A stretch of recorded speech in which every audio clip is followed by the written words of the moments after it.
Bonjour à tous, chers amis de l'Église protestante évangélique d'Istres. Nous allons faire notre deuxième méditation, toujours sur la lettre aux Hébreux.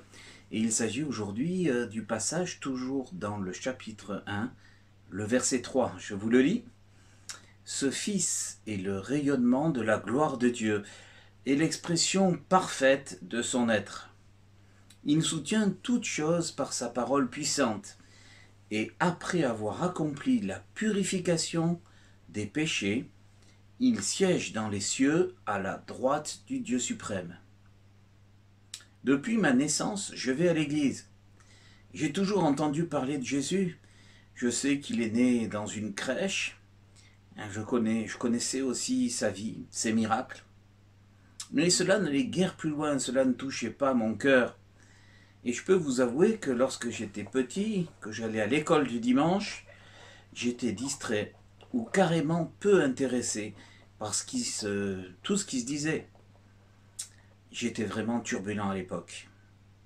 Mais un jour, alors que je grandissais, lorsque j'ai eu 16 ans, je me suis remis en question. Je me suis enfin posé les questions sur l'existence. Est-ce que Dieu existait? À quoi je servais? Le Saint-Esprit m'a alors convaincu puissamment de mon péché. Je me suis senti perdu, à tel point que je me suis mis à genoux et j'ai demandé pardon à Dieu. Une joie immense alors a rempli mon cœur, car Dieu venait de me pardonner et de me sauver. À partir de ce jour, lorsque j'avais 16 ans, ma vision de Jésus n'a plus jamais été la même, et j'ai voulu toujours plus en savoir sur lui.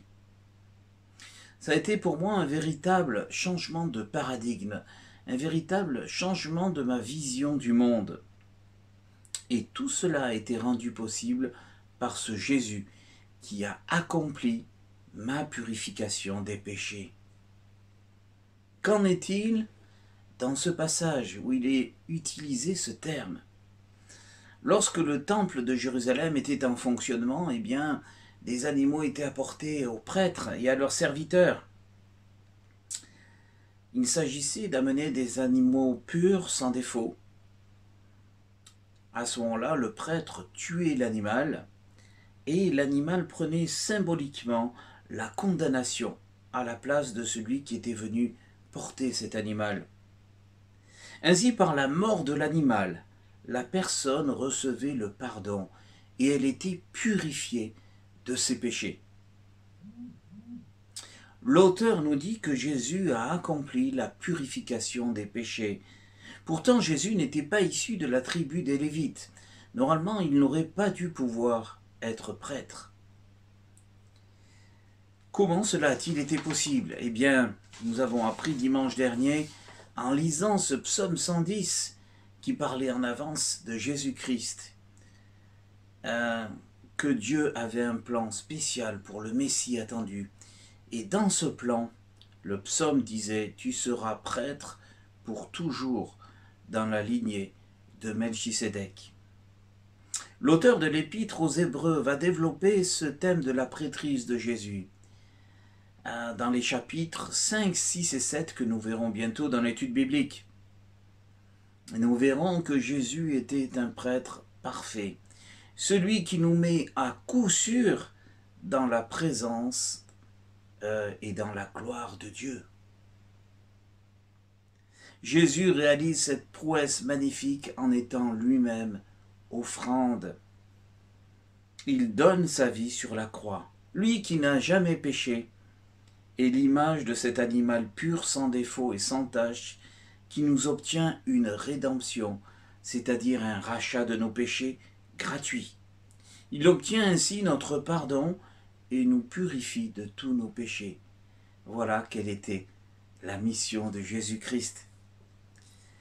Cher ami, ce matin, je te pose cette question. As-tu toi aussi obtenu cette magnifique purification des péchés que Jésus veut t'offrir? Il faut pour cela que tu sois passé par une œuvre purificatrice, par la croix de Jésus-Christ. C'est Jésus et Jésus seul qui opère cette œuvre. Mais ce matin, la plupart d'entre nous avons déjà eu la joie de connaître cette expérience merveilleuse. Nous avons été purifiés de nos péchés, nous vivons à la suite de Christ. Selon l'écrivain de cette lettre aux Hébreux, Jésus est aussi le rayonnement de la gloire de Dieu et l'expression parfaite de son être. Or, la Bible nous demande à nous tous, chrétiens, de refléter également la gloire de Dieu, d'être des sortes de petits Christ, afin que nos voisins soient interpellés par nos actes, par ce que nous faisons dans notre vie pratique. Et d'ailleurs, dans 1 Pierre 2,12, l'apôtre Pierre va tout à fait dans ce sens, en nous disant la chose suivante: « Ayez une bonne conduite au milieu des païens, ainsi dans les domaines même où ils vous calomnient, en vous accusant de faire le mal, ils verront vos bonnes actions et loueront Dieu le jour où il interviendra, où Dieu interviendra dans leur vie. » Alors, je vous propose un petit défi pour aujourd'hui, mardi 5 mai 2020.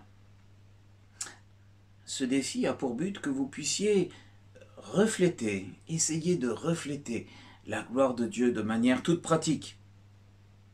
Depuis le début du confinement, nous prenons des nouvelles les uns des autres, et cela est tout à fait normal dans la famille de Dieu. Alors, je vais vous demander aujourd'hui d'être intentionnel et tourné vers l'extérieur de l'Église.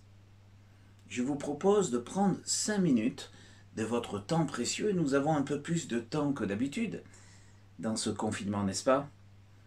Afin que vous puissiez téléphoner à un de vos voisins, peut-être à un de vos collègues de travail, ou alors à un collègue de votre association favorite, pour prendre de ses nouvelles, pour avoir un contact et un temps privilégié avec lui. Vous pourrez en profiter pour lui parler de la manière dont vous vivez ce confinement, quelles sont vos craintes, et surtout de l'assurance que vous placez dans votre Dieu pour vivre cette période difficile. Et si votre discussion va dans un sens favorable, peut-être même que vous aurez l'occasion de proposer à cet ami, à cette connaissance, de prier pour lui, pour quelque chose qui l'inquiète. Et cela lui fera certainement plaisir. Voilà donc ce petit défi tout simple, me semble-t-il, que je vous propose. Est-ce que vous êtes prêts à le relever? Téléphonez à quelqu'un auquel vous n'avez pas encore pensé jusqu'à présent et partagez, reflétez la gloire de Dieu. C'est-à-dire montrer que en vous, il y a cette compassion, cette bonté, cet amour de Dieu que vous reflétez, que vous renvoyez, que vous distribuez. Et si vous avez une belle expérience aujourd'hui, après ce coup de fil, eh bien je vous propose de la partager dans notre WhatsApp Culte Confinement, afin que nous puissions tous en profiter, nous réjouir et glorifier notre Dieu. Voilà, je vous souhaite une bonne journée à chacun, que Dieu vous bénisse, et tous ensemble, reflétons la gloire de Dieu.